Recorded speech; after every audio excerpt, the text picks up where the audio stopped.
Når man vasker sin motorcykel, skal man så gøre det med en højtryksrenser? Skal man gøre det i hånden? Eller skal man gøre noget helt tredje? Lad os prøve at snakke lidt om det. At vaske sin motorcykel, det er lidt ligesom at vaske sit badeværelse. Hvis du starter oppefra, så træder du alt skidtet på væggene med ned. Hvis du starter nedefra, så får du det vasket bedre rent. Og der er nok nogen, der vil være lidt uenige i det. Det er også selv til dels. Det jeg mener, det er, at jeg starter altid med at vaske min fælge. Fordi fælgen er altid fucking beskidte. Så lige så snart at de er klare, lige så snart de er rene, så kan jeg egentlig begynde at tage resten af motorcyklen. Så fælgene, det er ligesom et kapitel for sig selv. Jeg starter altid med at sprøjte min fælgrens på, og så lader det sidde og arbejde lidt. Og grunden til, at jeg ikke giver det vand først, det er fordi, at hvis jeg sprøjter vand på fælgerne først, eller skyller motorcyklen først, så fortynder jeg jo det her produkt, som jeg sprøjter på. Det er jeg jo ikke interesseret i. Jeg vil gerne have det til at virke bedst muligt. Så inden jeg overhovedet går i gang med at finde vandet frem, så bliver fælgerne altså søbet ind i det her dejlige fælgrens. Det er ret vigtigt at komme ind alle steder. Det skal selvfølgelig nok få lov til at arbejde og gøre ved, men sørg for at prøve at se, om ikke du kan komme ind alle steder og få påført det her.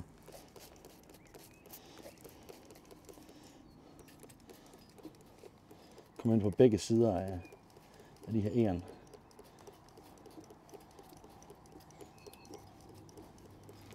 Sådan der. Nu skal du bare have lov til at lige stå og virke, imens det gør det. Så tager jeg selvfølgelig forfældet. Og det kan jeg jo ikke dreje rundt på samme.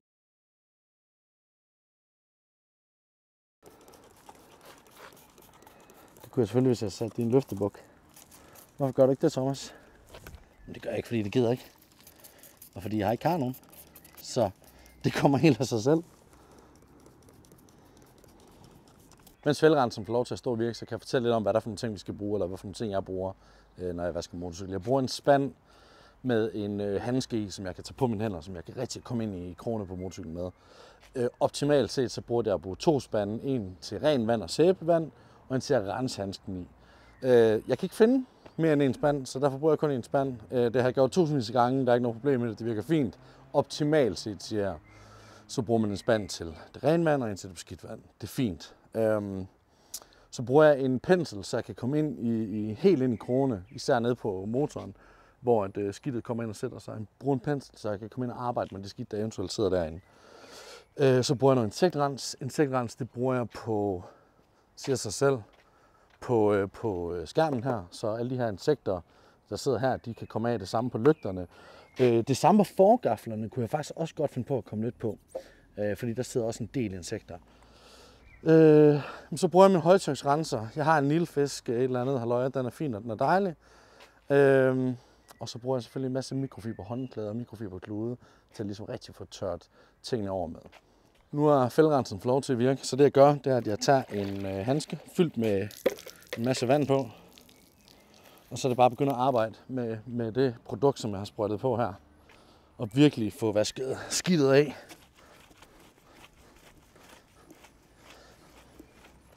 Det fede er, når du har købt et ordentligt produkt, så er det ikke ret svært at få de her fælge rene igen. Hvis du køber noget billigt lort, så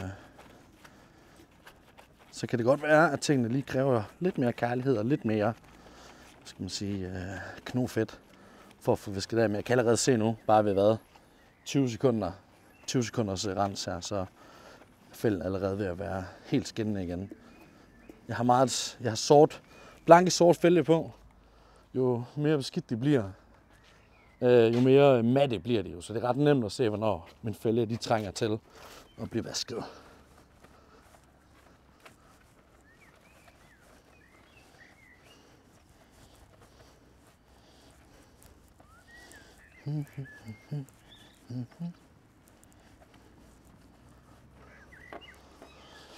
Forhjulet får selvfølgelig også.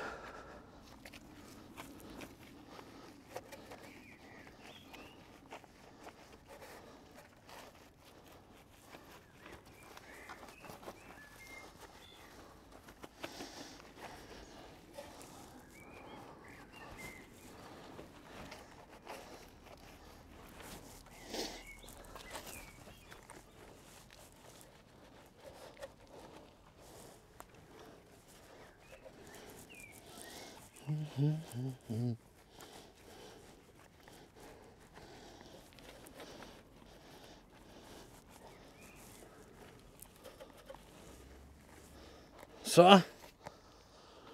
er fælden blevet skrubbet godt.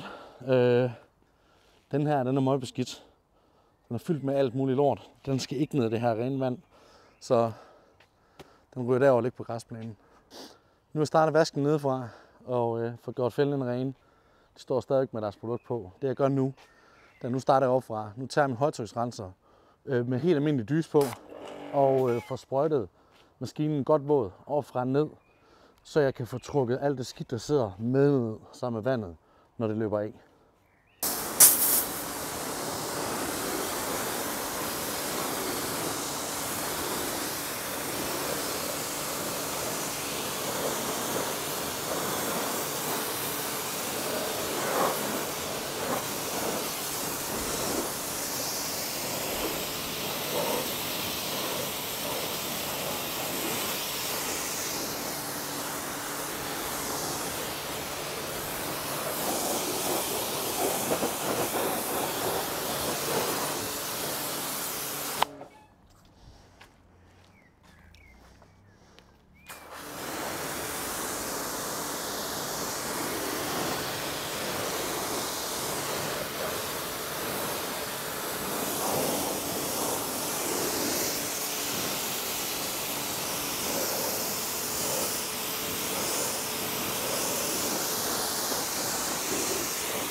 Nu er jeg også blevet sættet godt ind. Sprøjter lidt. Nå. Når motorcyklen er skummet ind, når motorcyklen er blevet vandet ind, så er det selvfølgelig vigtigt at sørge for, at man ikke lige... jeg skal stå her.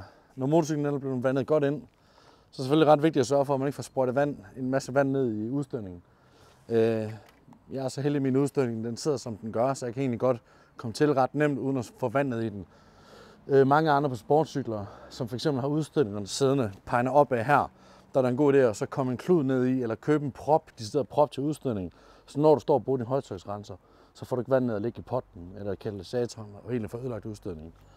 Så er der mange, der spørger, når du så bruger den her højtryksrenser, Thomas, kan motorcyklen godt holde til det? Ja, det kan den godt. Man plejer at sige, og det samme med biler, hvis du kan holde din hånd foran slangen uden i gund, eller strålen uden i gund, så skal der heller gå på din motorcykel.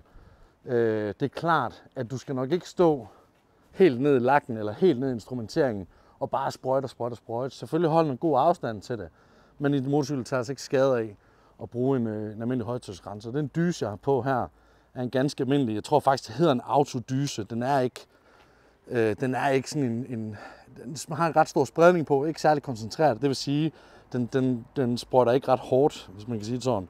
Hvorimod jeg har andre dyser, som jeg bruger til at rense terrasser med og sådan noget. Men det er klart, de sprøjter jo helt vildt hårdt, har en meget mere komprimeret stråle.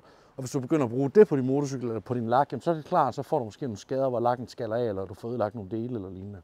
Så brug en almindelig autodys, så er du sgu egentlig ret godt kørende. Hej Martin. En skumlanse, det er gaven til alle os vaskenørder eller vaskeentusiaster. Den kan virkelig få arbejdet med produktet, du kommer på din motorcykel, så det bliver skummet. Og hvorfor vil man gerne have det skummet? Fordi så får du sådan en tyk lag på din motorcykel, som trækker skidtet med ned, når det løber af. Jeg har sådan lidt en sjov måde at vaske på. Jeg gør det, at jeg først skyller af, som I lige har set. Når jeg så har gjort det, så kommer jeg produkt på, lader det sidde og trække af, så skyller jeg det af. Så kommer jeg produkt på igen, og først der begynder jeg faktisk at røre ved motorcyklen og begynder at vaske den og skrubbe den. Det er i hvert fald det step, jeg altid har kørt med. Fordi det første lag,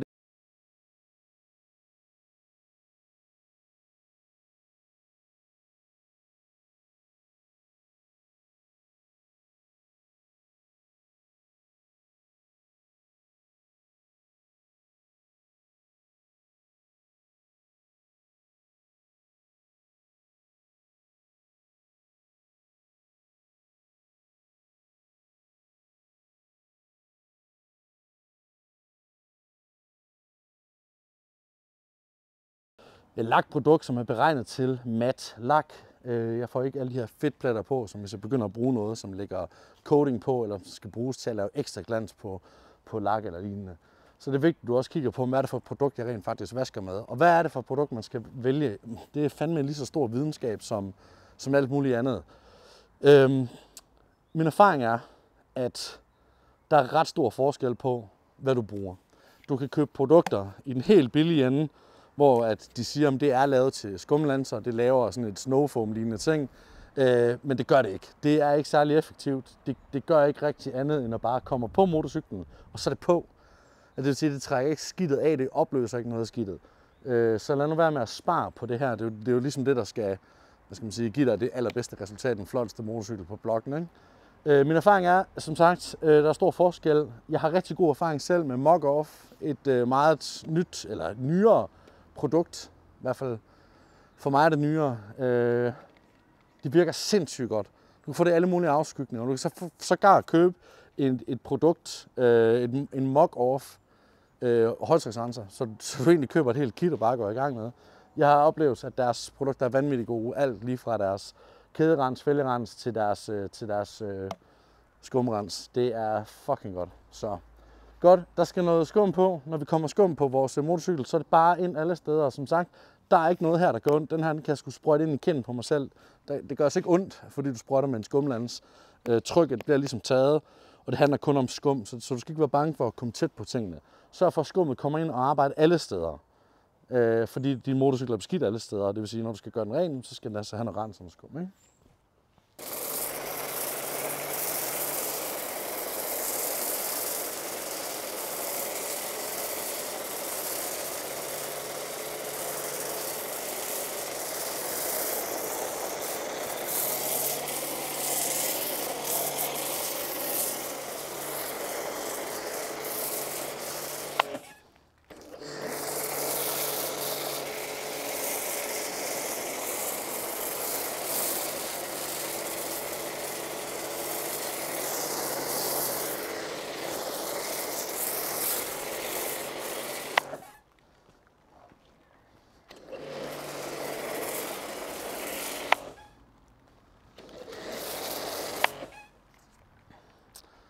Mens der nu står skummet ind, og produkter får lov til at stå og arbejde, så kan jeg fortælle lidt mere om de her skumlanser. På de her skumlanser, der kan du indstille nogle forskellige ting. Du kan indstille, hvor meget af produktet du skal hive med op sammen med vandet, der kommer ud. Du kan justere på, bredden på strålen, der kommer ud. Og vigtigt at sige, når du så blander dit produkt i det her, så er der også et blandingsforhold her, du skal tage højde for. Når jeg bruger det produkt, jeg har, så skal jeg cirka køre 1-4. Det vil sige, at jeg fylder produkt i til cirka her.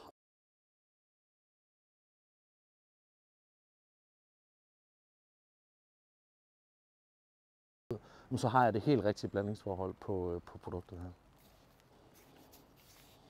Det er måske svært at se nu, men faktisk så kan jeg allerede se flere steder, at min motorcykel er begyndt at blive ren. Noget af det skidt, der sad på før.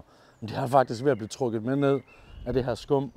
Værd at mærke, at den type skumvask, jeg bruger i dag, er ikke lige så genstridig og kraftig som nogle af de andre, jeg bruger.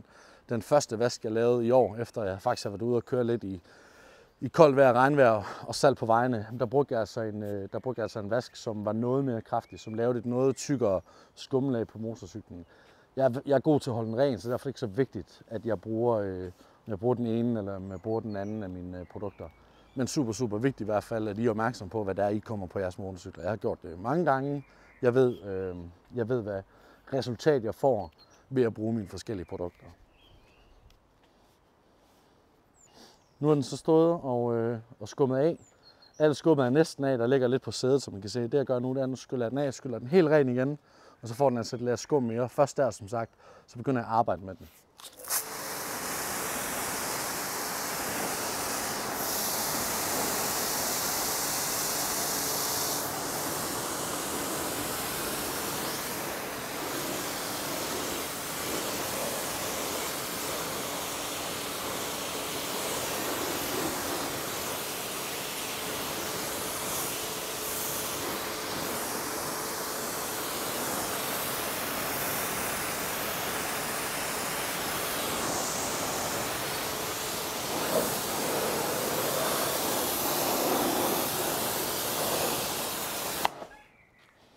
Nu er det tid til andet lag af det her, og det skulle bare pøse på alle steder.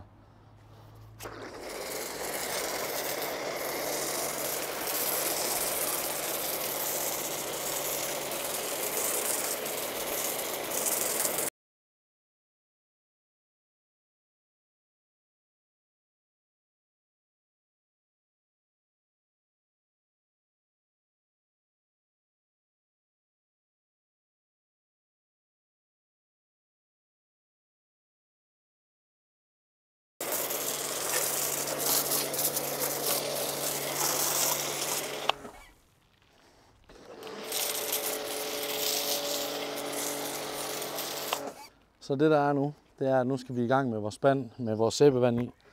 En ny, ren, fin handske. Vi skal have vores øjeblik.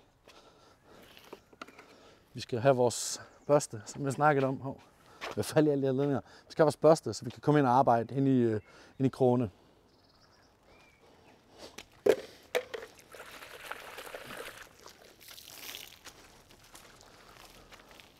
Så begynd overfra og vaske nedad. Jeg starter altid sådan med, hvad kan man sige, taget på motorcyklen. Det er samme fremgangsmåde, som jeg gør, når jeg vasker bil. Start med taget, start med toppen.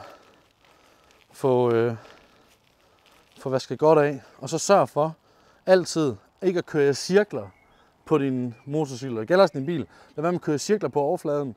Kør altid lige. Hvorfor? Fordi hvis der sidder en sten eller et eller andet lignende herinde i, så vil den lave cirkelridser. Det vil du meget bedre kunne se. Har meget svært ved at korrigere, hvis du får lavet nogle ridser i lakken. Så start med at køre i lige bevægelser.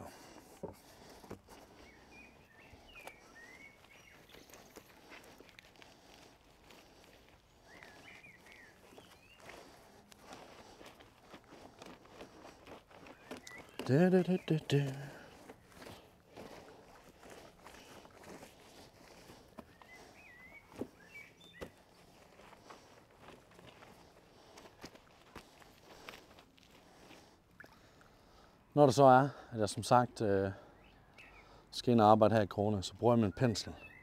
Og den bruger jeg til at komme ind, blandt andet her mellem mine kontakter, lige til at køre på sidespejlene, lige til at køre på håndtagene, komme herinde bag min håndguards, hvor der også kan være lidt snavset.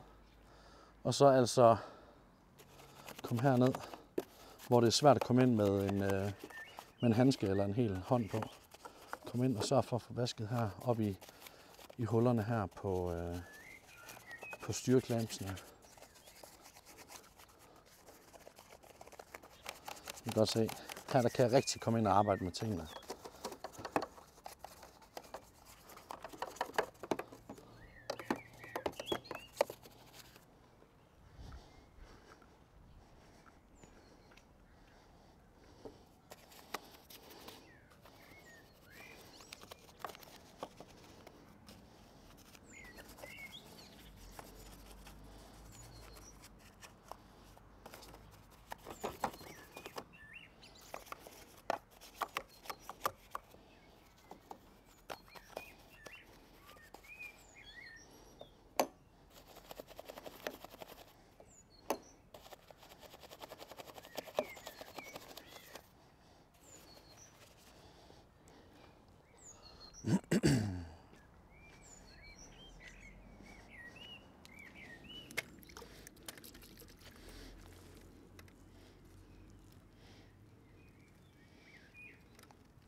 Det er vigtigt, at vi bruger vores børste til at komme godt ind her på motordelene.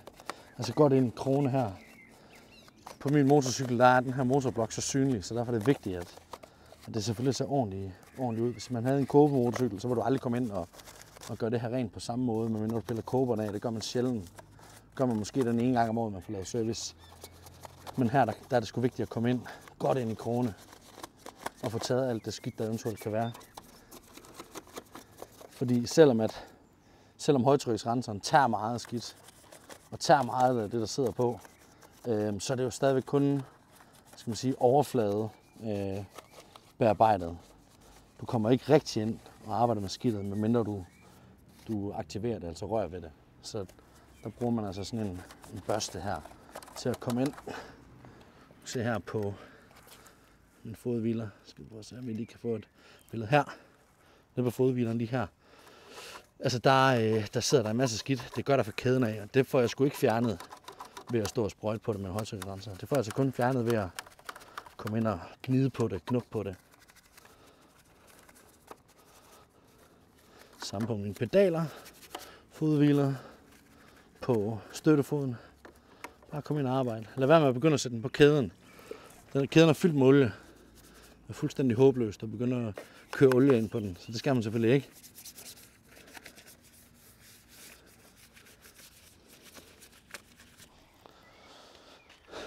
Samme herinde bag på bagsvingeren. Der er det så vigtigt, at man kommer ind. Så bliver også altid samlet en masse bremsestøv og skidt og lignende. Igen, pas på med ikke at ramme kæden. Får vi olie på den her børste, så kører vi olie ud over hele motorcyklen, ud over al lakken, ud over alle dele rør ved. Det er der fandme ikke meget sjovt ved.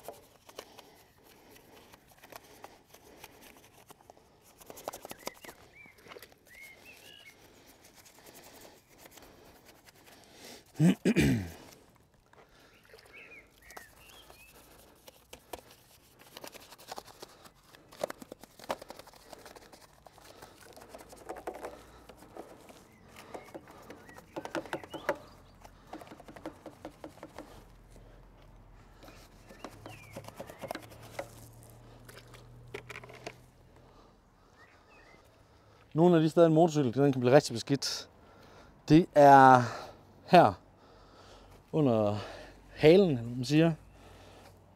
Det er på, hvad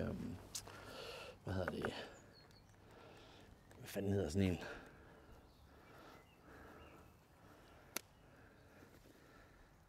Det er her på bagskærmen. Selvfølgelig. Nogle af de steder, på igen. Nogle af de steder, en motorcykel kan blive rigtig beskidt, det er der, hvor skærmene ikke, når. På forskærmen. Min forskærm, den slutter ret højt op. Og det vil sige, at alt det, der kommer fra den første fjerdedel af hjulet her på den side, der trækker noget skidt med op under motoren. Så på udstødningen og nedunder, der vil det altid være ekstra beskidt. Sørg for også at huske de steder. Det samme med bagskærmen. Min bagskærm, den er forholdsvis kort. Jeg har faktisk sat en bagskærmsforlænger på. Men den er stadigvæk kort, synes jeg. Så trækker jeg altså en masse skidt med herop undersiden af motorcyklen. Der er det så vigtigt, at vi kommer op og får aktiveret og vasket skidtet.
Hvis du gerne vil være ekstra grundig med din motorcykel, skal du selvfølgelig også huske at gøre din bremsekaliber ren.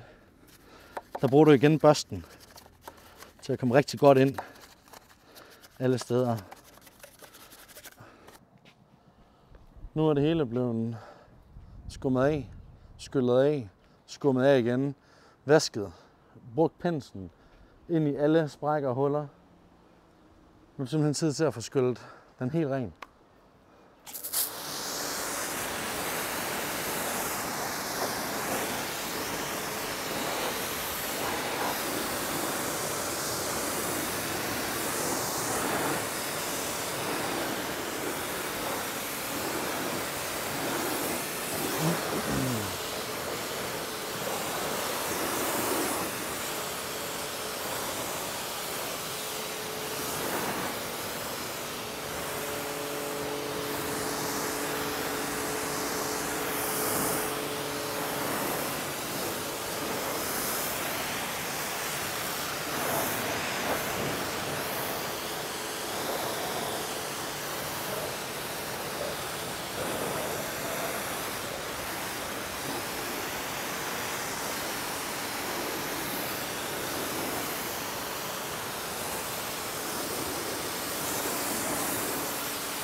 Når motorcyklen er skyllet af, og vi skal til at tørre den, så kan der, hvis ikke man har været grundig nok, måske sidde lidt rester af diverse på motorcyklen stadigvæk. Det betyder, at du stadigvæk skal se det at tørre motorcyklen af som en del af vasken.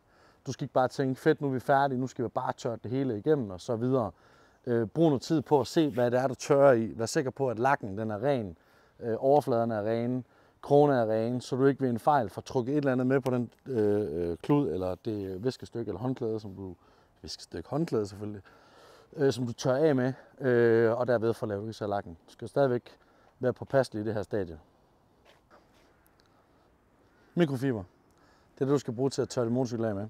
Jeg bruger 2 store mikrofiber håndklæder, og så bruger jeg en masse små mikrofiberklude, fordi håndklæderne, de tager sådan de store flader, og mikrofiberkludene, dem kan sådan komme ind i hullerne med, eller hvad skal man sige. Så starter med de 2 her, knalder altid bare ind på tanken, knalder ind her over sæderne, og så starter jeg stille og roligt.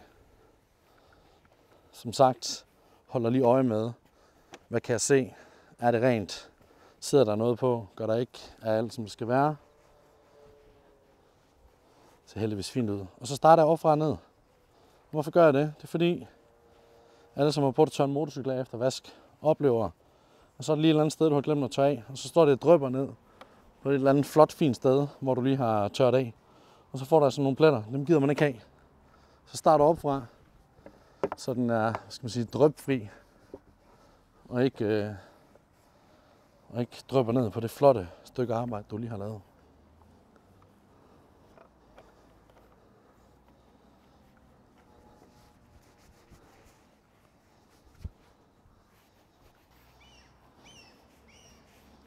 Hold da kæft. Du skal bare fuck af, mand. Som I kan høre, så er der måger. Om alle ved, at måger de kommer kun, når man lige har vasket sin motorcykel eller sin bil. For hvorfor? Fordi de kan ikke klare, at noget er pænt. Så skal de komme og skide på det. Sådan en fucking møgsvin. Så bare pisse af. Nå, vi kan snakke lidt om vejret, mens vi får tørret det her. Og hvad mener jeg med det? Der er rigtig mange, der har meninger og holdninger til, hvornår giver det mening at vaske sin motorcykel. Og der er nogle myter, og der er nogle do's and don'ts. Vi kan starte med den helt klassiske. Lad være med at vaske motorcyklen i solskin. Hvorfor? Fordi solen koger vandet, eller får vandet til at fordampe på din lak, og så får der sådan nogle kalkpletter. Og så har du stå og polere og pusse alt det du vil. Men de vil sådan set stadigvæk være der. Og det gider man ikke, hvor det ser pisse streng ud. Så man har brugt en masse tid på at prøve at få ens motorcykel til at se det lækker ud. Så lad være med at gøre det i direkte solskin. Godt gøre det på en solskinsdag, men så gør det et sted, hvor du har skygge. Så er der nogen, der siger, hvad så når det regner? Men det kan du da fint nok. Du er da fint nok vaske din motorcykel, når det regner. Selvfølgelig kan du det. Men fanden gider stå i regnvejr og vaske sin motorcykel? Altså, hvis du vil, så gør det. Jeg gør sgu ikke. Og apropos det, så kan I måske se, at det begynder at dryppe lidt. Jeg vidste godt, det i dag vil blive sådan lige presset, om jeg kunne nå at vaske motorcyklen, inden det begyndte at regne. Hvad vil jeg gøre, hvis det begynder at regne? Så jeg skulle nok egentlig bare skynde mig at gøre det færdigt. Og så sætte den ind. Tør det værste af. Lidt ligesom jeg gør nu.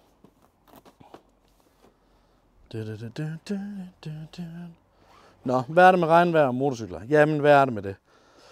Regnvand, det er blødt vand. Der er ikke nogen kalk i. Og det vil sige, hvis din motorcykel bare får regnvand, så får du ikke de der træls kalkpletter, som jeg snakkede om før. Du kan godt få nogle regnpletter, altså sådan dryppletter, eller hvad man skal kalde det, hvor man kan se, at der har været vand på din motorcykel. Men det er ikke kalk. Det vil sige, at du kan ikke til at arbejde med at fjerne kalk på din motorcykel. Det tror jeg ikke, der er nogen, der skal arbejde med. Jeg tror sgu aldrig, jeg har set nogen fjerne kalk på deres motorcykel. Det er også et overdrevet eksempel. Men regnvand er kalkfrit, så derfor skal du ikke være så nervøs for at arbejde i regnvejr. Hvis man siger, så skal ikke nogen, der gider at stå og gøre deres motorcykel ren i regnvejr. Så det er for dumt.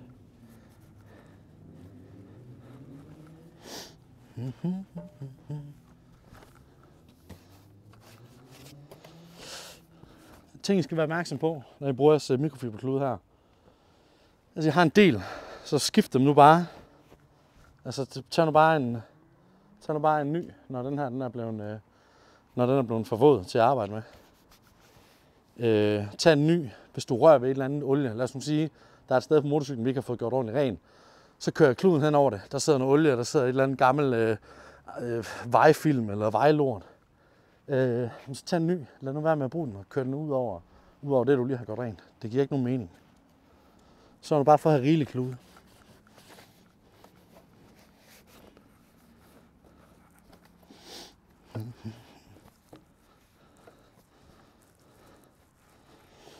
Så er det selvfølgelig også vigtigt at sige, at når du bruger mikrofiberklude, så er de jo kendt for at suge ting til sig. Det vil sige, hvis du taber en mikrofiberklude ned på jorden, på fliserne, eller hvor du nu står og vasker en motorcykel, så kasser den, vask den, lad være med at bruge den mere, for den har suget alt op, der ligger på jorden. Det kan du være helt sikker på. Og så får du i hvert fald først kørt diverse ting rundt i lakken, når du tør den af. Igen hernede ved kæden, lad være med at køre den ned på selve kæden. Kæden har vi jo ikke gjort ren, som I nok har undret over, hvorfor vi ikke har. For det er jo også en del af at vaske motorcykel. Ja, det er det. Men det gør jeg altid til aller sidst.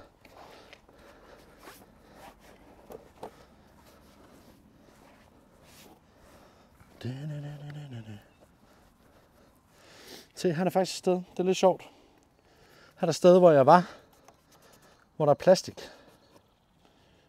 Hvor der sidder lidt skidt. Det var endda et sted, jeg var med børsten. Så som jeg siger, det er sgu ikke alle steder, at du får fjernet alting. Så sørg nu bare for at være grundig.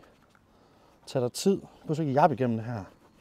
Det skal være en fornøjelse at vaske sin motorcykel. Se, nu rødt den med jorden. Væk med den. Ny.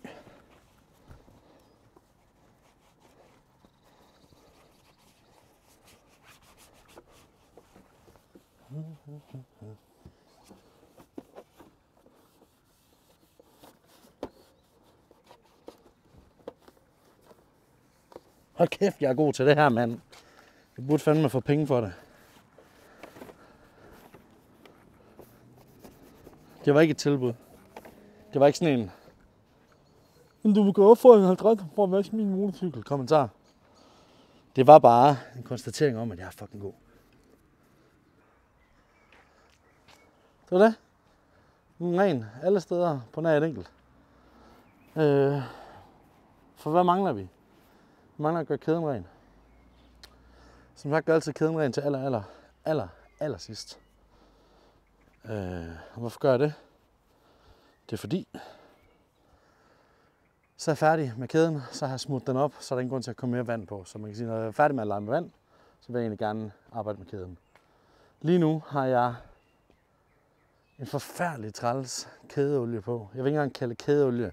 Jeg vil mere kalde det sådan en eller anden teflon-pis, som laver sådan en hvid hvid fedt overflade på kæden. Det var noget, jeg lige skulle prøve.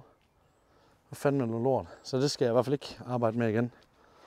Så jeg går tilbage til mit gamle mit gamle kædespray. Når det kommer til kæden, så er der nogle få produkter, du skal bruge.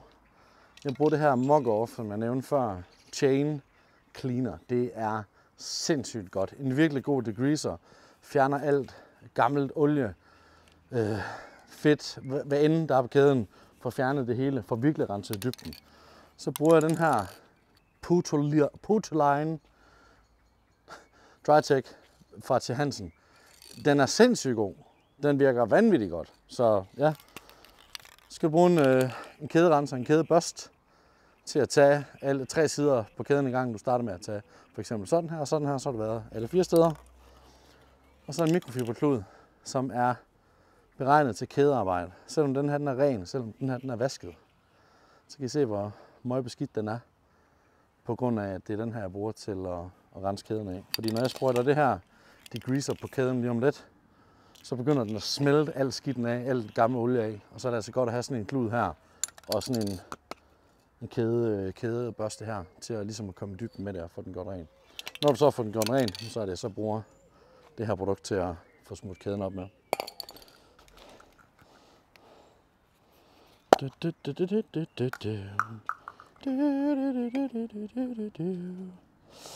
starter med at påføre det her på den ene side af kæden, efter på den anden side af kæden. Det, der er vigtigt, det er, at du får det her på din dæk. Ligesom din fælderenser, ligesom din kædesmøre og ligesom din kædefedtfjerner, så skal du også ikke få det på dækkene. Så undgå det. Så det jeg gør, det er, at jeg gør det her midt på kæden. Så får jeg sprøjtet ned, så det er her.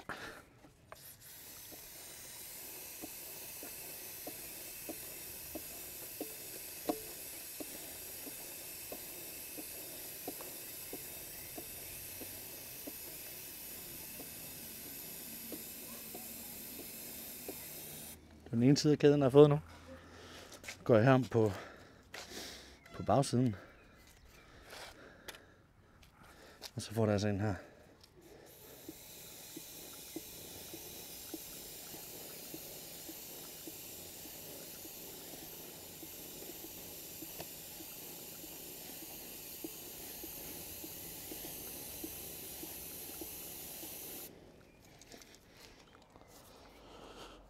Jeg har brugt cirka på det nu her, ved at skyde på, kvartflaske eller sådan noget. Man bruger en del. Det her, det skal så have lov til at stå og arbejde på kæden. Og så tager jeg min fælgebørste.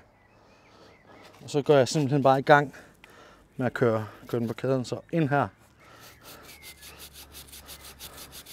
Skub, skub, skub, skub, skub, skub, skub, skub, skub, skub, skub. Og så sørge for at få drejet godt rundt. Så for at køre godt rundt her, så du får arbejdet med det hele. Og I kan næsten allerede se, måske ikke fra min hånd, men det drypper bare skidt af kæden. Det er sindssygt effektivt det her. Ligger godt med pres på op på kæden.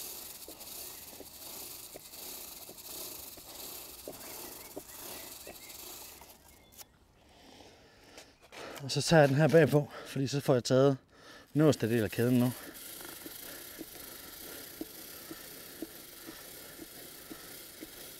Jeg presser ind på kæden, mens jeg gør det fra 2 sider af. Og så trykker jeg ud imod mig selv nu og tager den sidste side af kæden godt med pres på.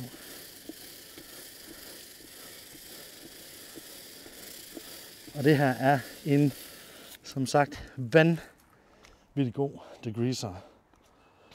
Selvom kæden var forholdsvis ren, så prøv alt det lort, der er kommet på min hånd her. Og alt det skidt, der sidder på den her. Jeg har nærmest ikke brugt nogen kræfter, jeg har nærmest ikke brugt noget tid. Og jeg har allerede fået 90% af kæden ren. Når det er, man har sprøjtet degreaser på sin kæde, og kædefjerner, og kæderens og alt muligt andet lort, så er det vigtigt at få skyllet kæden ren, så det ikke sidder på kæden. Fordi hvis du begynder at sprøjte din kædesmør på nu, og du ikke har fået skyllet kæderensen af, Nu står det ligesom og modarbejder sig selv, så nu har jeg bare taget alt af, så nu har jeg basically bare en haveslange. Og nu skyller jeg kæden stille og roligt.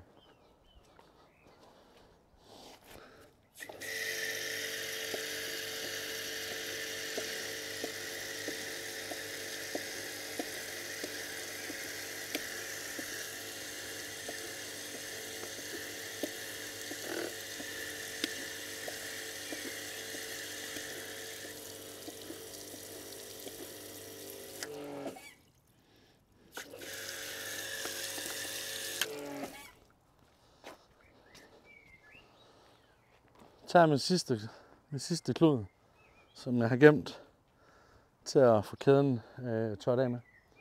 Nu har alt mit degreaser fået lov til at stå og arbejde. Jeg har brugt børsten til at komme ind i krogene. Jeg har tørt den af og tørt den efter. Nu skal det altså tørres af helt rent. Så nu skal kæden i gang med at tørre.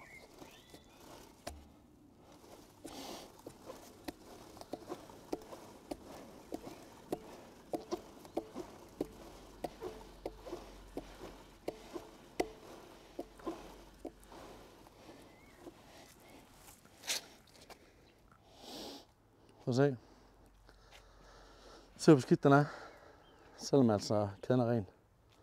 Der er nogen, som har fået en eller anden idé med, at den nemmeste måde at gøre en kæde ren på, eller give den fedt på, eller degrease den, det er at tænde for sin motorcykel, sætte den i første gear, og så bare lade kæden køre.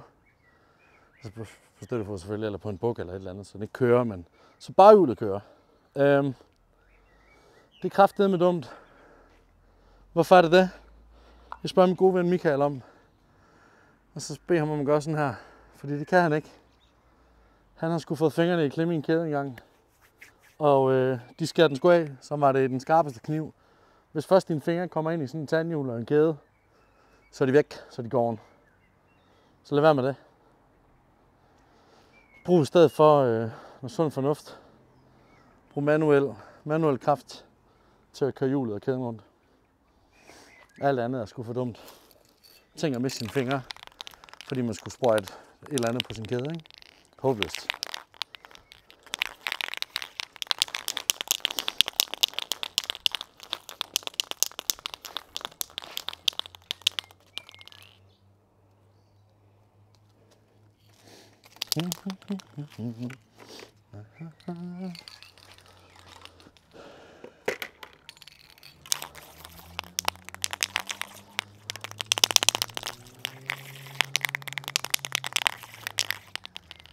Den kæde her, den har 4 sider. Det vil sige, den har 4 sider, den skal have fedt på. Hvis du forestiller dig, at kæden er her, så har den oversiden, den har undersiden, så har den her side, og den har siden om på den anden side. Kæft, det var underligt, mand. Nå. En kæde har 4 sider, alle 4 sider skal holde. Hvorfor skal det det? Fordi der er indgange til kædeledene fra alle 4 sider, så derfor skal det have det. Det siger sig selv.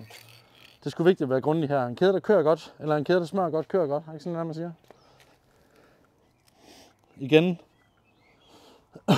Igen, sørg for ikke at få det på dækket.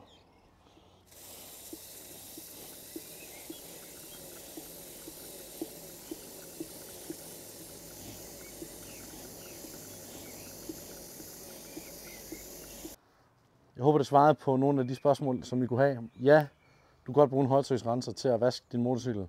Ja, det bliver lige så fint, som hvis du gør det i hånden også. Det er fuldstændig op til dig selv. Den tager i hvert fald ikke skade, du kan roligt gøre det. Ja, det betyder, hvilke produkter du bruger. Så er der for at købe nogle produkter, der er beregnet til din motorcykel, inklusiv hvad er det for en lak, jeg har.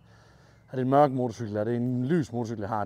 Der findes et hav af mærker, du kan vælge imellem. Et hav af muligheder. Hvis du er i tvivl om et mærke er godt eller ej, så YouTube. Du går ind og kigge på YouTube. Se om andre har haft erfaringer med det. Læs anmeldelser. Folk plejer massen plejer skulle have ret, når det kommer til stykket. Sørg for, at du er grundig, når du vasker din motorcykel. Sørg for at komme ind alle de steder, som du normalt ikke vil komme ind, hvis ikke du lige brugte bare lige 5 minutter ekstra. Sørg for, at din kæde er i orden. Få den smurt. Få den gjort ren. Altså, motorcyklen, den skal jo fandme se godt ud. Det er næsten det halvdelen af det, ikke? Halvdelen af oplevelsen der, den er pæn at kigge på. Så, ja. God fornøjelse. Happy washing.